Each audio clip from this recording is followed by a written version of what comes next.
Lee Strobel es un hombre ateo que pretende demostrar que el cristianismo solo se trata de un simple cuento de hadas, pero terminará chocándose con la verdad más contundente de todas. Este relato basado en hechos reales cautivará tu atención. Era el año de 1980. Lee recibía un reconocimiento y ascenso por su excelente trabajo como periodista. Este contaba con una próspera vida, tanto en lo personal como en lo profesional. Estaba casado con Leslie, tenía una encantadora hija llamada Allison y era un destacado periodista de investigaciones en el periódico The Chicago Tribune. Lee da unas palabras de agradecimiento y expresa una frase que lo juzgaría más adelante. El único camino hacia la verdad son los hechos. Ese mismo día, por la noche, luego de obtener el premio por su trabajo, Lee y su familia deciden ir a celebrar a un restaurante. Es allí donde su hija sufre un accidente que casi le cuesta la vida. Allison está a punto de asfixiarse con un dulce. Lee y Leslie gritan desesperados que alguien llame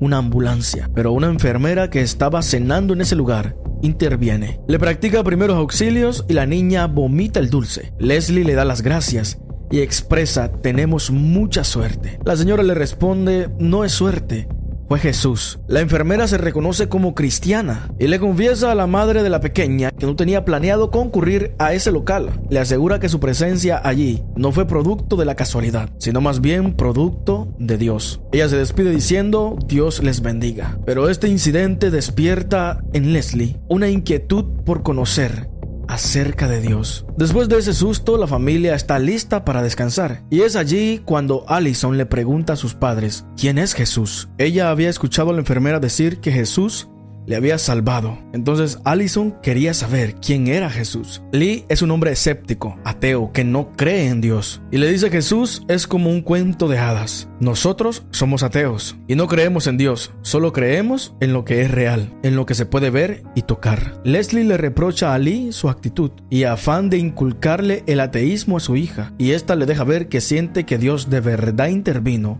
a través de la enfermera. Así que el escepticismo lleva a Lee a cuestionar a su esposa y a reprocharle su manera de pensar sobre lo sucedido. Al día siguiente, Lee va de costumbre a su trabajo, pero Leslie va de visita al hospital donde trabaja la enfermera que salvó la vida de su hija. Esta le lleva un presente en forma de agradecimiento, pero más que todo su visita se debe a las palabras de la enfermera. La enfermera estaba segura que había sido Jesús quien salvó a su hija.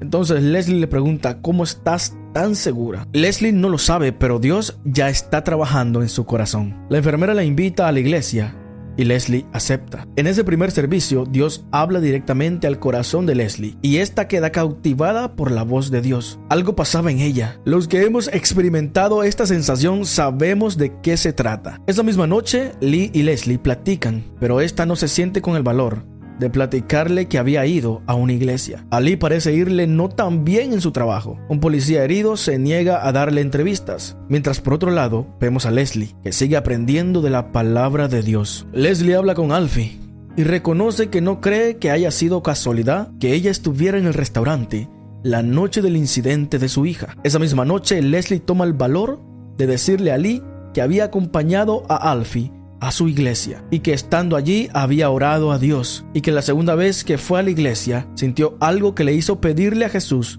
que habitara en su corazón. Esto molestó mucho a Lee y le dice: no lo apruebo. Él cree que Alfie le había persuadido. Lee rechaza rotundamente la idea de tener una esposa cristiana, así que se levanta molesto y termina la conversación. Por la noche, él piensa en todos los momentos que ha vivido con su esposa, y cree que ahora que ella es seguidora de Cristo, está a punto de perderla.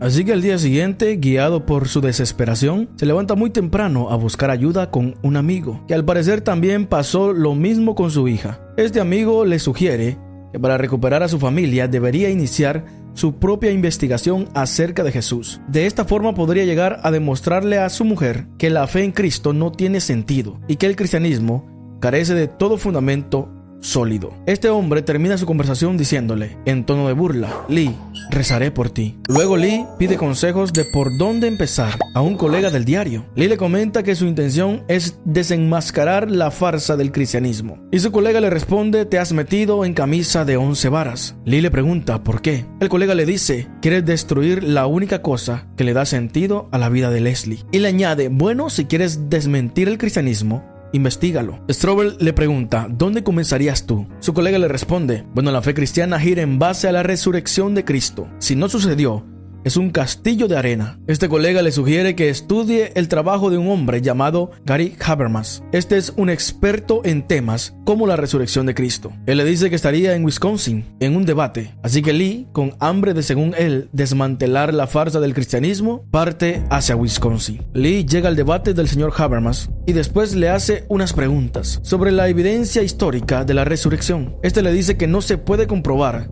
ya que los milagros no pueden comprobarse científicamente. Habermas le responde que no hace falta un milagro para probar la resurrección. Lee Strobel le dice que le encantaría que le explicara eso. Habermas le responde, solo hay que demostrar que Jesús murió y que fue visto después. Habermas le menciona las pruebas que existen, relatos de más de 500 personas que vieron a Jesús después de resucitar. Habermas le menciona que hay por lo menos 9 fuentes antiguas dentro y fuera de la Biblia que confirman que los apóstoles y otras personas tuvieron un encuentro con Jesús después de la crucifixión. Lee le responde, pero ellos ya eran seguidores de Jesús. Así que Habermas le dice, bueno, no todos. Piensa en Pablo de Tarso.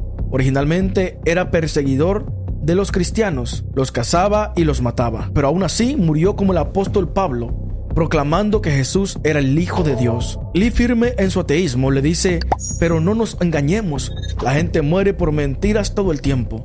900 personas murieron por beber veneno en Johnstown. Habermas le dice, es cierto, pero esta es la diferencia, la gente no bebe veneno voluntariamente por algo que sabe que es mentira. Este argumento parecía que por primera vez doblegaba a Lee. Habermas le remata diciéndole, si los primeros mártires de la iglesia pensaban que la resurrección era un engaño, ¿por qué murieron voluntariamente por ella? ¿Lo haría usted? Lee aún no lo sabe, pero Dios ya comenzó también a trabajar en su corazón por medio de Habermas. Y en este mundo encontramos varios tipos de ateos, personas que perdieron a alguien importante y se enojan con Dios, así que deciden no creer en Él. También personas que se dejan llevar por lo que los demás dicen, y personas que necesitan pruebas para poder creer, como Tomás el incrédulo. Así era Lee. Él necesitaba tener pruebas contundentes para poder creer que Jesús era real. Lee maneja y se da cuenta que su esposa está dando a luz. Llega al hospital y nuevamente Alfie había ayudado a Leslie llevándola al hospital. El hijo de Lee había nacido, Carl Christopher. Era el nuevo miembro de la familia Strobel. Lee llega temprano a su trabajo y condiciona un lugar donde trabajará en la investigación sobre el cristianismo. Luego vemos a Lee que cubre una investigación sobre un atentado criminal contra un policía. Visita al sospechoso y después de hablar con él, llega a la conclusión de que la evidencia es abrumadora y que este es culpable. Estando en casa, Lee se cepilla los dientes y mira en el espejo una frase: Dios te ama y yo también. Algo está pasando en el hogar Strobel. Algo está a punto de cambiarlo todo. No te pierdas lo que pasará a continuación. Al darse cuenta que más de 500 personas vieron a Jesús después de su resurrección, Lee toma como tarea comprobar qué tan confiables son los manuscritos que hablan de este hecho histórico. Así que visita una catedral católica. Allí habla con el padre Márquez. Lee le pregunta, ¿cómo podemos estar tan seguros de la veracidad de los relatos de estas 500 personas que dicen haber visto a Jesús después de resucitar? El padre Márquez le responde que pueden estar seguros, pues del mismo modo con el que se autentifica todo documento histórico, comprobando y contrastando las copias que se han recuperado. Esto se conoce como crítica textual. Entre más copias se tiene, se podrán hacer más referencias al hecho que se quiere comprobar, y así demostrar que esto es históricamente exacto. Este padre le muestra documentos históricos con muchos años de antigüedad que hablan de Jesús. El padre le comenta que hay al menos 5.843 manuscritos griegos del Nuevo Testamento. El fragmento más antiguo del Evangelio de Juan se encontró en el Antiguo Egipto y se remonta al segundo siglo después de Cristo. Este lo compara con los manuscritos de Sófocles. 100 copias, 7 copias de las tetralogías de Platón y solo 5 copias de las obras de Aristóteles. En comparación de estas copias con las copias que existen del Nuevo Testamento, no existe nada en la historia que se compruebe más que la historia de Cristo, su crucifixión y resurrección. El padre le pregunta, ¿qué tal eso como confiable? Lee aún no está muy satisfecho con las pruebas, así que le pregunta al padre, si su crucifixión es cierta, no entiendo por qué lo hizo. ¿Por qué si era el Hijo de Dios se dejó matar? ¿Por qué no usó su poder para defenderse? El padre le responde, la respuesta es muy sencilla, lo hizo por amor. Esto es algo que impacta el corazón de cualquier persona y más de aquellos que nunca han experimentado el amor verdadero. Lee sigue apuntando toda la información que está recopilando. Hace llamadas a personas que son expertas en el tema de probar la veracidad de Cristo. Día tras día se esfuerza para obtener toda la información que pueda, para así llegar a la verdad de todo. La investigación avanza y cada vez quedan menos cabos sueltos. Lee y Leslie tienen problemas porque Leslie ha decidido creer en Dios. Leslie siente una fuerte lucha contra su esposo inconverso y hace lo que toda mujer debe hacer cuando tiene un hombre que no es cristiano: ora y pide dirección a Dios. Al día siguiente, antes de irse para el trabajo, Lee mira algo que nunca imaginó ver en su casa: una Biblia. Una vez en el trabajo, Lee recibe una llamada del Dr. Greg. Este lo llama desde Jerusalén. Lee hace una serie de preguntas para refutar la teoría de la tumba vacía. El Dr. Greg se las responde todas, pero Lee insiste en que hay demasiadas incongruencias en dicha creencia. Entonces el Dr. Greg le dice, déjame preguntarte algo. ¿Realmente quieres saber la verdad o ya estás convencido sin importar los hechos? Y termina diciéndole cuántas pruebas son suficientes. Algo que deja a Lee sin palabras. ¿Recuerdan el caso del atentado contra el policía que también Lee estaba cubriendo? Bueno, Lee descubre que hay algo sucio en todo esto y que la policía por algún motivo está tratando de ocultar al responsable de todo. Lee se lo comenta a su jefe y este le da el permiso de investigar más a profundidad. Así que habla con un informante y le confirma sus sospechas. Según Lee, la policía está tratando de encubrir al que le disparó para evitar investigaciones, ya que creen que este es informante de pandilla. Una mañana Leslie invita a Lee a la iglesia y este, no tan entusiasmado, acepta. Es así como por primera vez la familia Strobel llegan juntos a la iglesia. Lee escucha la prédica un poco incómodo y al terminar el servicio, Lee se encuentra con Alfie, la enfermera que le salvó la vida a su hija. Este le dice a Alfie que debe detenerse con su esposa, ya que él cree que la está manipulando y atrayendo a la iglesia. Alfie intenta explicarle que nadie le está lavando el cerebro a Leslie, pero Lee, de forma testaruda, le dice que debe alejarse de su esposa. Al parecer, Lee es de esas personas que aunque vayan a la iglesia, no sienten nada, porque tienen un corazón endurecido, decidido a no abrirse a la verdad. Luego los papás de Lee llegan de visita, pero estos se van rápido, ya que Lee no los recibe de buena forma. Este está resentido con su padre, que al parecer no fue muy cariñoso y atento con él, y Lee guarda rencor contra su padre. Lee se levanta temprano una mañana y Leslie está leyendo su Biblia, pero la esconde al ver llegar a Lee para evitar discusiones. Poco después vemos la sentencia del criminal que disparó al policía. Este fue condenado a 15 años de prisión, pero le grita a Lee que es inocente y que fue gracias a su reportaje que se tuvo que declarar culpable, ya que Lee había hecho un reportaje donde prácticamente lo tachaba rotundamente del responsable del atentado. Lee y Leslie regresan de una noche juntos y hablan en el auto de lo que está pasando. Leslie intenta decirle a Lee que desde que aceptó a Jesús, lo único que siente es más amor por él, pero Lee la rechaza y le dice que si no deja el cristianismo, en un futuro él se irá. Leslie, con ojos llenos de lágrimas, se baja del auto y Lee continúa en él muy pensativo. Al día siguiente, Leslie busca a Alfie para contarle lo duro que es su situación con Lee, y esta le da palabras de ánimo y le dice que Dios también cambiará el corazón de Lee. Luego vemos al señor Strobel hablando con una psicóloga que también es escéptica. Este quiere probar la teoría de que las 500 personas que dicen haber visto a Jesús después de la resurrección fueron manipuladas psicológicamente, pero la psicóloga le dice que eso no es posible. Así que Lee se despide un poco desilusionado, ya que no era la respuesta que esperaba. Pero antes de marcharse,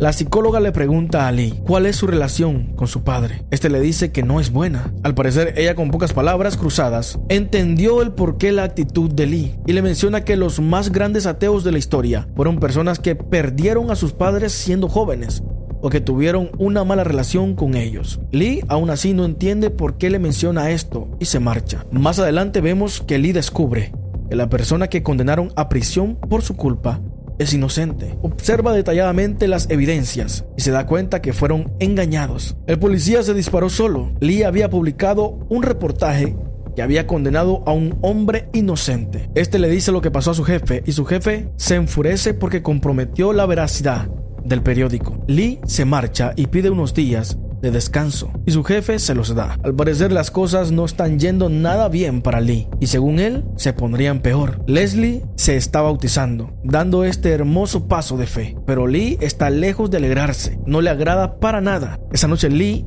llega ebrio y discute fuertemente con Leslie. Al día siguiente Lee va a California, maneja en su auto, mientras que en casa su esposa ora por él y le pide a Dios que le dé un corazón nuevo. Lee llega a la plática con un famoso doctor y científico. Lee le expresa su teoría que según él Jesús no murió, solo se desmayó y por ende no hay muerte, y si no hay muerte no hay resurrección. Pero el doctor le explica detalladamente el sufrimiento de Jesús antes de morir. Le describe con palabras explícitas el castigo que los romanos le propinaron. El doctor continúa explicándole la crucifixión, el dolor y el sufrimiento de Cristo, todo bajo el criterio de la ciencia médica. Las palabras de un experto aún así parecen no convencer al señor Strobel, pero el doctor le dice que la crucifixión de Jesús es uno de los eventos más atestiguados de la civilización antigua y le explica el por qué cuando Jesús fue herido con la lanza, su cuerpo desprendió sangre y agua. Eso se conoce hoy en día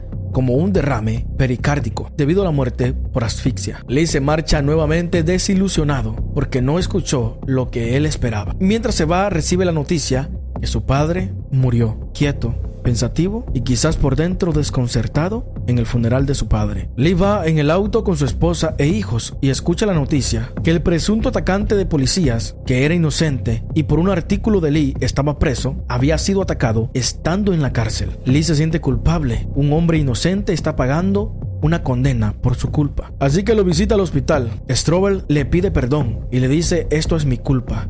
No vi la verdad. Pero este hombre le responde: no la quiso ver. Allí Lee se da cuenta que no ha querido ver varias verdades. Más adelante vemos a Lee hablando con su compañero de trabajo. Este le aconseja que analice todas las pruebas que tiene sobre el caso de Cristo y que haga su trabajo, que llegue a la verdad, gane o pierda, mientras su esposa sigue orando para que Dios suavice su corazón. Esa noche Lee observa todos los datos que recopiló, los analiza bajo su filosofía, que la única manera que hay de llegar a la verdad es con hechos. Así que manos a la obra, comienza a ordenar los hechos y a estudiar cada prueba y testimonio, y llega a la conclusión que todo fue verdad. Jesús vino a la tierra, murió y resucitó. Las pruebas lo demostraban, pero en su cabeza seguía habiendo una pregunta: ¿por qué lo hizo? Y en ese momento recordó la respuesta de ese sacerdote: por amor. Así que Lee Strobel, uno de los más reconocidos escépticos de esa época, reconoce la existencia de Dios con las siguientes palabras: ok, Dios, tú ganas. Llega a su casa por la mañana y le cuenta a su esposa sobre la investigación que hacía sobre la existencia de Dios. Le comenta que su objetivo era probar que todo el cristianismo era un engaño, pero Lee comenta que las pruebas del cristianismo eran abrumadoras y que tanto las pruebas y la fe de su esposa lo habían convencido de la existencia de Dios. Su esposa aprovecha el momento y le presenta el llamado del evangelio a convertirse al Señor. Aunque le cuesta trabajo, Lee acepta a Jesús en la sala de su casa. 3 meses después, Lee intenta convencer a su jefe de escribir un artículo en el periódico sobre la conversión del escepticismo al cristianismo en primera persona, pero este se niega. Así que Leslie, la esposa de Lee, le aconseja escribir un libro que cuente allí su historia. El libro El caso de Cristo de Lee Strobel fue uno de los libros más vendidos internacionalmente. Se vendieron más de 14 millones de copias impresas en todo el mundo. En el año de 1987, Lee dejó el periodismo para acudir al llamado de Cristo y ser pastor. Irónicamente, se convirtió en el pastor de la iglesia donde Leslie lo llevó cuando era escéptico. Lee ha escrito más de 20 libros donde ha compartido su historia del ateísmo a la fe. Es increíble cómo este hombre se chocó con la verdad más contundente de todas. Si llegaste hasta esta parte del video, muchas gracias. Déjame tu opinión en los comentarios y ayúdame a compartirlo. Mi nombre es Germán Pérez, que Dios te bendiga y hasta la próxima.